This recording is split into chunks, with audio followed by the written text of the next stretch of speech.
ஒரு மலை பிரதேசத்தில் குரங்குகள் கூட்டம் ஒன்று வசித்து வந்தது.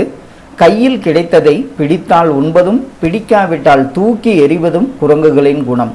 ஒரு சமயம் பயங்கர காற்றுடன் லேசான மழை பெய்தது.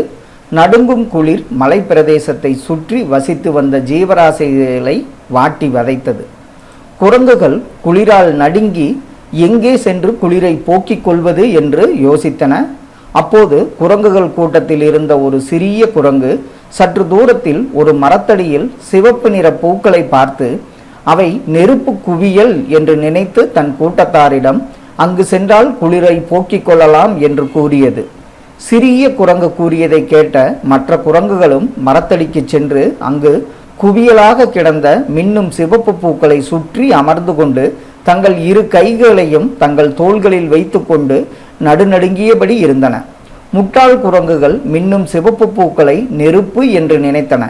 மனிதர்கள் சில நேரங்களில் தங்கள் குளிரை போக்கிக் கொள்ள நெருப்பை சுற்றி அமர்ந்திருப்பர். நெருப்பு சிவப்பு நிறத்தில் இருப்பதைப் போல் மின்னும் பூக்களும் சிவப்பு நிறத்தில் இருந்ததால் பூக்களை நெருப்பு என்று நினைத்தன குரங்குகள். குரங்குகள் அமர்ந்திருந்த மரத்துக்கு மேலே ஒரு பறவை கூடு கட்டி தன் குடும்பத்தோடு வசித்து வந்தது. குரங்குகளின் நடவடிக்கைகளை நீண்ட நேரமாக கவனித்துக் கொண்டிருந்த பறவை குரங்குகளை பார்த்து பரிதாபப்பட்டது. அது குரங்குகளில் மூத்த குரங்கை அழைத்து, குரங்கு அண்ணா, நீங்கள் குளிரில் நடுங்கிக் கொண்டிருப்பதை என்னால் பார்த்து கொண்டிருக்க முடியவில்லை. நீங்கள் எந்த பொருளை சுற்றி அமர்ந்திருக்கிறீர்களோ அது நீங்கள் நினைப்பது போல் நெருப்பு அல்ல, அது வெறும் மின்னும் சிவப்பு நிற பூக்கள் என்றது பறவை. பறவை சொல்வதை தன் காதில் வாங்காத குரங்குகளின் தலைவன் நடுங்கும் உடலோடு பேசாமல் மின்னும் சிவப்பு பூக்கள் முன்னால் உட்கார்ந்து விட்டது. நேரம் ஆக ஆக குளிர் அதிகமாகி குரங்குகளுக்கு நடுக்கமும் உடலில் ஆட்டமும் கண்டது. குரங்குகள் குளிரில் நடுங்குவதை கவனித்துக் கொண்டிருந்த பறவை மரத்தில் இருந்தபடியே மீண்டும் குரங்குகளை பார்த்து, சகோதரர்களே, உங்களுக்கு முன்னால் இருப்பது வெறும் மின்னும் சிவப்பு நிற பூக்கள், நெருப்பு அல்ல. பூக்களிடம் இருந்து உங்கள் குளிரை போக்க சூடு கிடைக்காது, வெறும் வாசனைதான் கிடைக்கும். வானத்தில் கருமேக கூட்டம் அதிகமாக கொண்டிருக்கிறது. எந்த நேரத்திலும் மழை பெய்ய நிறைய வாய்ப்புள்ளது. நேரத்தை வீணாக்காமல் நீங்கள் தற்போது வசித்து வரும் மலைக்கு அருகில் குகை ஏதாவது தென்பட்டால் அங்கே போய் தங்கிக் கொள்ளுங்கள் என்றது பறவை. பறவை தொடர்ந்து தங்களுக்கு அறிவுரை கூறியதை கேட்ட குரங்குகள் கூட்டம் கோபம் கொண்டு பறவையை பார்த்து, பறவையே, எங்களுக்கு அறிவுரை கூறுவதை இத்துடன் நிறுத்திக்கொள். உனக்கு 2 கால்கள் மட்டும்தான் உள்ளது, ஆனால் எங்களுக்கோ 2 கால்களும் 2 கைகளும் உள்ளன.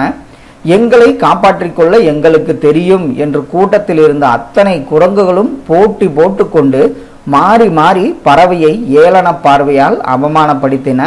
குரங்குகளால் எவ்வளவு அவமானப்பட்டாலும் பறவைக்கு குரங்குகள் மேலிருந்த அனுதாபம் குறையவில்லை. அது குரங்குகளை பார்த்து வருத்தப்பட்டு கொண்டிருந்தது.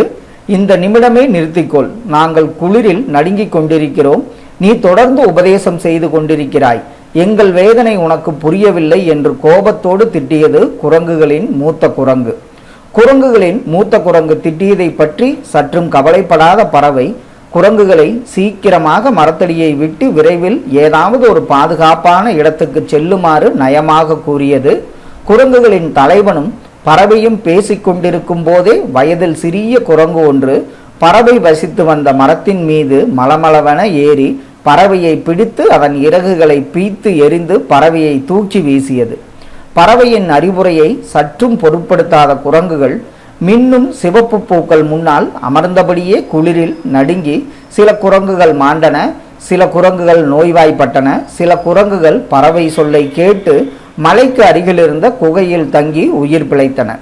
இறகுகள் இழந்த பறவையும் தன் அறிவுரையை கேட்டு சில குரங்குகளாவது உயிர் பிழைத்ததை எண்ணி மகிழ்ச்சி அடைந்தது. ஆனாலும் முட்டாள்களுக்கு அறிவுரை கூறினால் அது தனக்கே ஆபத்தாக முடியும் என்ற உண்மையை புரிந்து கொண்டது பறவை.